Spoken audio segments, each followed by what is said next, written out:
Hello everyone, this is Dr. Aisha Tasneem, consultant ENT surgeon at Asian ENT Begumte. So ee roju manamu migraine gurinchi maatladukunna. Last time video lo chaala mandiki migraine ante enti, deeniki cure untunda, deeniki causes emuntayi, prevention emaina untunda ani cheppi doubts vachayi. So ee video lo manam aa doubts clear cheskundam. So what is migraine? Migraine is a neurological condition.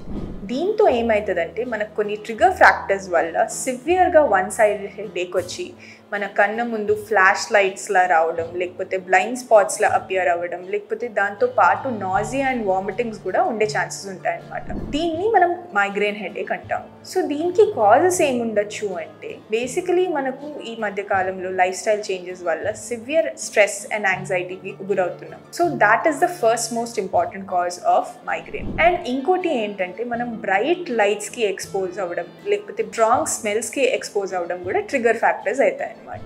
Another thing is lack of hydration. మీరు రోజంతా water తీసుకోకుండా అలానే ఉంటే కూడా dehydration వల్ల కూడా ఈ attacks trigger అవ్వచ్చు. Another thing is taking excessive alcohol and substances like coffee and chocolates.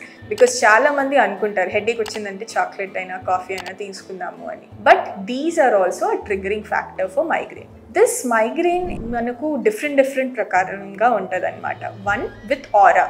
అంటే ఆరా అంటే ఇప్పుడు మనకు హెడేక్కి వచ్చే ముందు తెలిసిపోతుంది అనమాట, ఇలా హెడేక్ రాబోతుంది అని. అది ఎలా అంటే మన కన్ను ముందు అలా ఫ్లాష్ లైట్స్లా అనిపించడం, లేకపోతే జిగ్జాగ్ ప్యాటర్న్స్లా అనిపించడం, లేకపోతే బ్లైండ్ స్పాట్స్లా అనిపిస్తాయి అనమాట. ప్లస్ మూడ్ చేంజెస్ రావడం, లేకపోతే నాజియాలా అనిపించడం. నాజియా అంటే వామిటింగ్ అవుతుందేమో అనిపించడం. అవన్నీ కామన్ సిమ్టమ్స్ అనమాట. సో మనం చూసుకోవాల్సింది ఏంటి అంటే how do we prevent is taking less stress. ఎక్కువ యాంగ్షియస్ అవ్వకుండా కొంచెం సూదింగ్ యాక్టివిటీస్ చేయడం. Another thing is yoga and meditation.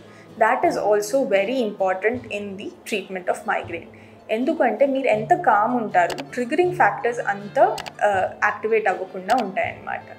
Another thing is adequately hydrating yourself. అంటే ఫ్రీక్వెంట్ సిప్స్ ఆఫ్ వాటర్ తీసుకోవడం. అండ్ రోజంతా మీల్స్ అంటే మీరు ఫుడ్ కరెక్ట్గా తీసుకోవడం ఇస్ వెరీ ఇంపార్టెంట్. ఎందుకంటే హైపోగ్లైసీమియా అంటే మీ బాడీలో షుగర్ లెవెల్స్ డౌన్ అవ్వడం వల్ల కూడా మైగ్రేన్స్ ట్రిగర్ అవ్వచ్చు. So all these are very important factors. And avoiding chocolate, coffee and alcohol is very important in migraine management. ఇవన్నీ చేసిన తర్వాత కూడా మీకు ఫ్రీక్వెంట్గా ఇలాంటి ఎపిసోడ్స్ వస్తున్నాయి అంటే మనం ఫర్దర్గా ఎవాల్యుయేట్ చేసి దాని ప్రకారంగా ట్రీట్మెంట్ తీసుకోవాల్సి వస్తుంది. ఎర్లీ స్టేజెస్లో మనకు on the counter pain killers కానీ అవన్నీ ఇస్తాము. అండ్ కొన్ని ప్రొఫిలాక్టిక్ మెషర్స్ ఉంటాయి. అంటే ఫర్దర్గా రాకుండా లేకపోతే ఫ్రీక్వెన్సీ ఆఫ్ ఎపిసోడ్స్ తగ్గించడానికి కూడా కొన్ని మెడిసిన్స్ ఉంటాయి.